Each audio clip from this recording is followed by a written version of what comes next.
উপত্যকায় যে জঙ্গি হামলা হয়েছে, দিল্লিতে কি সিদ্ধান্ত নিয়েছে? দেখো, দুদিনের সফরে দেশের প্রধানমন্ত্রী নরেন্দ্র দামোদর দাস ভাই মোদী তিনি সৌদি সফরে গিয়েছিলেন, কিন্তু গতকালের যে এই ভয়ানক ঘটনা, যে নক্করজনক ঘটনা, গোটা দেশ কিন্তু এর বিচার চাইছে। সেই পরিস্থিতিতে যখন কেন্দ্রে নরেন্দ্র দামোদর দাস ভাই মোদী সরকার রয়েছে, তখন বিরোধীরা কিন্তু প্রশ্ন তুলছে যে মোদী হ্যায় তো মুমকিন হ্যায়, না মোদী হ্যায় তো মজবুরি হয়। কিন্তু দেশের প্রধানমন্ত্রী যে প্রথমে তিনি সৌদির যে দুদিনের সফর গিয়েছিলেন, সেখানে কিন্তু রাতোরাত তিনি সেই সফর কাটছাট করে দেশের স্বরাষ্ট্রমন্ত্রীকে তিনি ফোন করেন এবং ফোনে তিনি তরুণ কিন্তু সেখানে কাশ্মীরে পাঠানোর বন্দোবস্ত করেন, যেখানে জঙ্গি আনা হয়।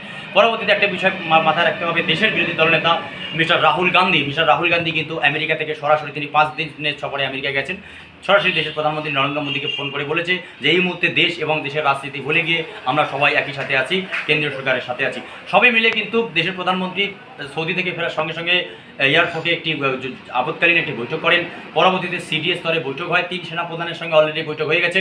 পরিষ্কার একটি যে বিষয় মাথায় রাখতে হবে আমাদের নুর আলম, যে দেশের বর্তমান যে ইন্ডিয়া নরেন্দ্র মোদী সরকার রয়েছে, তারা কিন্তু চোখের উপর চোখ রেখে নাকি কথা বলার ক্ষমতা রাখে, এরকম বড় বড় কথা বলে আসে দেশের প্রধানমন্ত্রী নরেন্দ্র দামোদর দাস মোদী। অনেকে প্রশ্ন তুলছেন, তাহলে তোমার ইসে আইবি যে রিপোর্ট রয়েছে, আইবি যে ইনপুট রয়েছে, কোথাও কি যারা আইবিতে রয়েছেন তাদের কি ইনপুটে তারা ব্যর্থ? তারা কেন আগেই আগাম সতর্কতা করেনি এবং সেনাকে কেন আগে হাই অ্যালার্ট জারি করেনি, যেরকম একটা গুরুত্বপূর্ণ ভয়ানক জঙ্গি হামলা হতে পারে?